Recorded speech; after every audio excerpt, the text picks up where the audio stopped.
I texted my GF's mom, "Come over, but don't tell her." 10 minutes later, she knocked.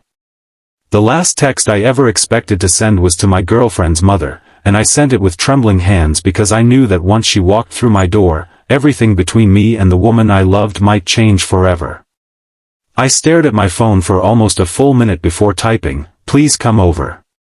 But don't tell her. I need to talk to you before it's too late." 10 minutes later, there was a knock on my apartment door. I opened it, and the look on her face told me she already knew something was terribly wrong. My name is Daniel, and for nearly 3 years, Claire had been the center of my life. We met when neither of us had much. I was working long shifts at a small repair shop, saving every dollar because I wanted to build something of my own someday.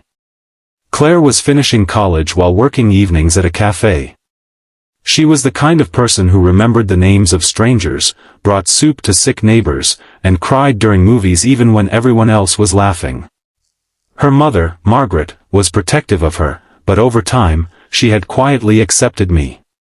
I wasn't rich, impressive, or perfect, but I loved her daughter with everything I had. Then, 6 weeks before that night, everything changed. Claire started pulling away. At first, I thought she was stressed. She stopped calling as often. She canceled dinners. When I asked what was wrong, she smiled and told me she was tired. But there was something behind her eyes that frightened me. It was the look of someone carrying a secret too heavy to share. One rainy evening, I found Claire sitting alone in my car outside my apartment. Her hands were shaking, and her face was wet, though I couldn't tell whether it was from the rain or tears. She told me she had to leave town for a while. When I asked why, she simply said, "Daniel, please don't make this harder." Then she hugged me so tightly that I could feel her heart racing against mine. Before leaving, she whispered that she loved me. Somehow, those 3 words hurt more than anything else. Over the next few days, I kept trying to reach her. She barely responded. Finally, she sent me one message that shattered me: "You deserve someone who won't bring you into my problems." I read it again and again, searching for meaning. There had to be something she wasn't telling me. That was when I discovered an envelope accidentally left inside my apartment. It contained hospital papers with Claire's name on them. I sat on the edge of my bed, staring at the words until they blurred. She had been diagnosed with a serious heart condition months earlier.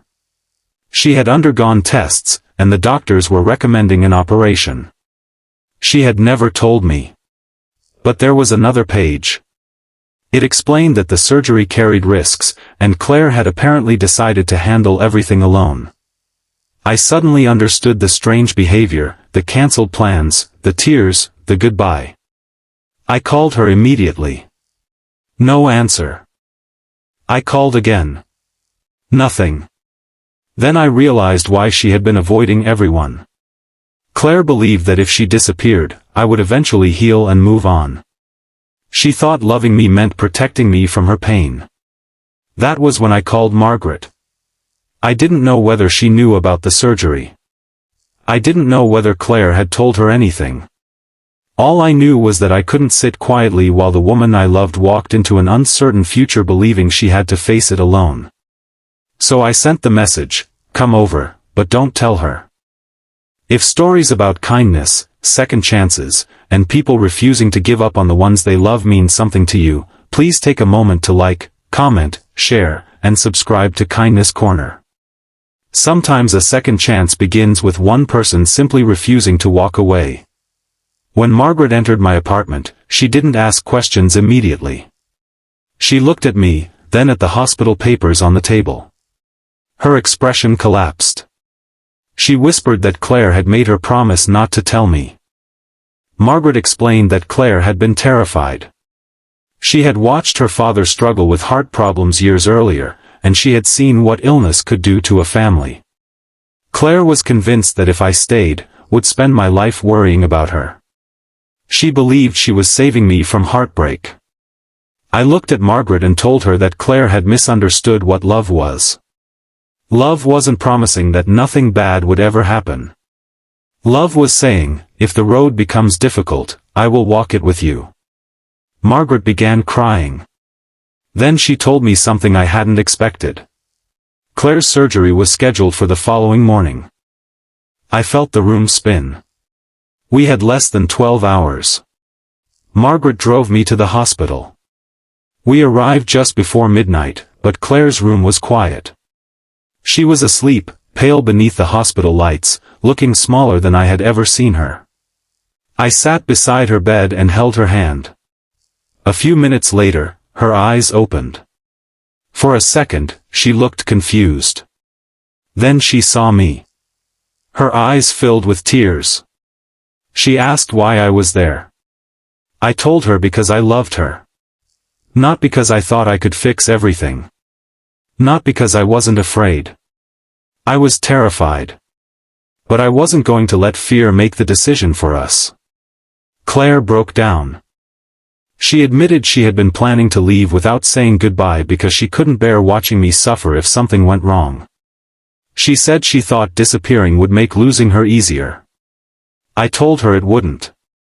I told her that losing someone isn't easier when they leave alone. It's only lonelier. She squeezed my hand and cried against my shoulder.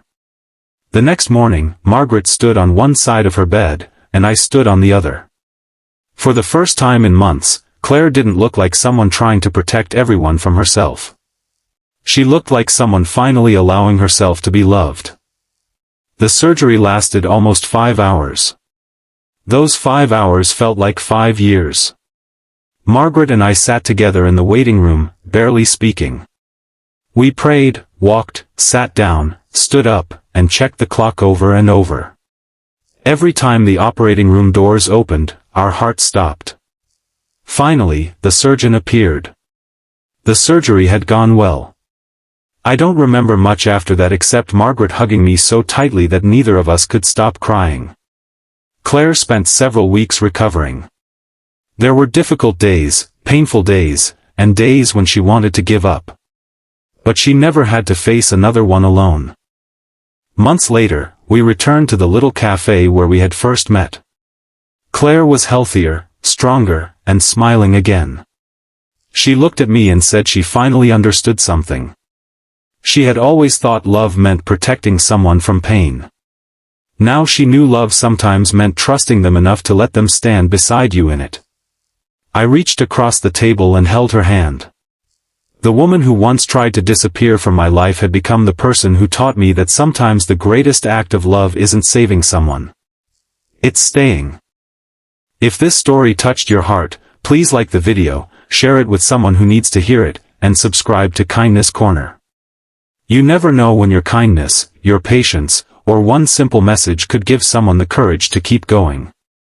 And before you leave, comment, I would stay, if you believe real love means standing beside someone even when life becomes difficult. Because sometimes, the person who says, don't follow me, isn't asking you to leave. They're secretly hoping someone loves them enough to knock on the door anyway.